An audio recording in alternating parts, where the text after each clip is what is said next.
Moran from Kansas. Chairman, thank you. Chairman from Ohio, thank you. Let me start with you, Director Seitz. Concern has been expressed by you and some of my colleagues about private equity firms, however that term is defined, having a short time horizon for their investments in insurers and thus may be willing to engage in riskier activities. Can you tell me if there are insurers that have been purchased by private equity that have been sold or up for sale, indicating a quick turnaround?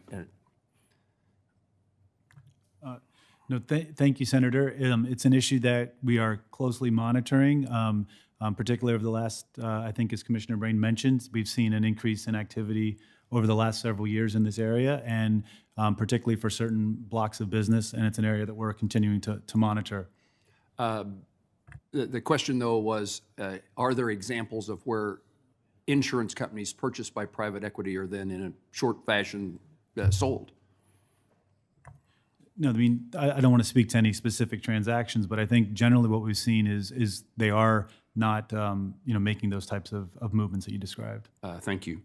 I do want to indicate that my experience in Kansas is a PE firm's purchase of insurance companies has turned out to be very valuable to that company, to those companies, and it benefited the company and its employees with an influx of capital that fueled growth and additional jobs and helped those insurance companies continue to be in existence and to grow their book of business and their economic activity in our state. And then I was listening on the television about, from my office, about a question that the ranking member asked.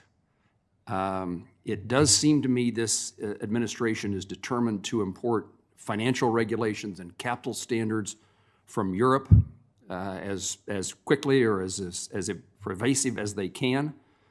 My view is that we need that we do not need the importation of European policy dictating American business and markets, and that the FIO's top priority should be defending American interests in preserving a system that has worked so well, as I heard you indicate, of state regulation over a century in those. You ought to be promoting that in the international forums. And I wasn't quite certain that you answered Senator Toomey's question, but I would add my thoughts to that topic. Thank you. Thank you, Senator Moran.